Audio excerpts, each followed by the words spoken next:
Hello, Professor Rosemary here and welcome to my lab. So last year for Halloween, I made a cursed Gengar pie that went a teeny bit viral. I had a lot of fun making it and eliciting horror from everyone that met the pie's glare. And that's why this year, I've decided to top that pie with another freaky treat. So with that said, let's get making.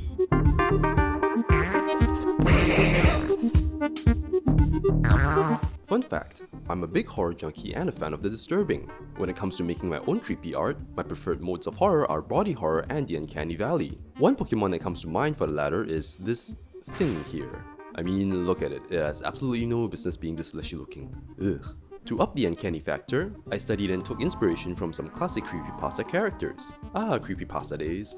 I don't know about you, but I suddenly feel old.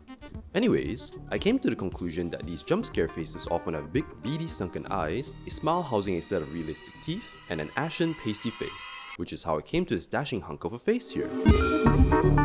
I'm using a red velvet cake mix today to simplify things for myself, and I'm making these ahead of time. I baked each batch into a sheet pan, wrapped them while hot to preserve moisture, then froze them once they cooled down enough until I needed them. I'm also preparing some modeling chocolate the day before I want to assemble everything. This is done by melting down the chocolate and coloring it at this step if needed, then we add in our corn syrup, stirring and stopping when it resembles soft serve ice cream. To wrap things up, quite literally, we just need to transfer this to some plastic wrap, flattening it and keeping it chilled until we're ready to use it. Once the cakes and boiling chocolate have come to room temperature, I kneaded the boiling chocolate to an even consistency and set it aside.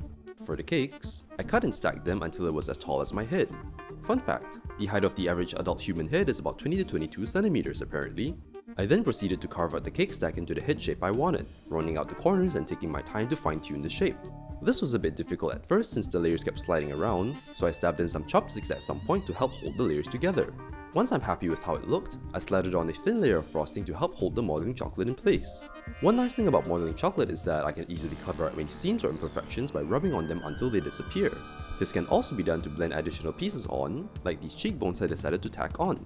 Now, unlike my Tinkaton cake, I didn't have a concrete plan of attack for this cake. Especially from this point onwards, I just told myself to relax and have fun with the process. Any slips or mistakes will only add to the freakiness. Hopefully. A lot of the techniques I used here I decided upon pretty impromptu. And just like my Gengar pie, past a certain point, I really start to freak myself out while doing the cake. Even though I'm the one making this, it still gets pretty uncomfortable to have this thing stare at you while you work.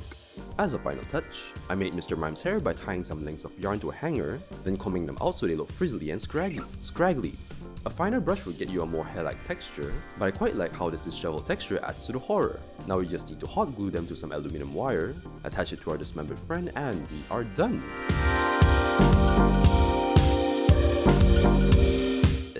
Don't tell anyone, but I actually didn't make enough modeling chocolate for this. But either way, I'm quite happy with how this turned out. I would have loved to use blue cotton candy for the hair, but I knew the photography was gonna take a while, and I didn't want to deal with humidity related issues. But I do love how the red velvet cake makes it look like raw mime flesh too. So that's all for now. Subscribe for more Pokemon food, leave your suggestions in the comments, and I hope you guys are getting some sleep tonight. Sorry not sorry. Bye bye.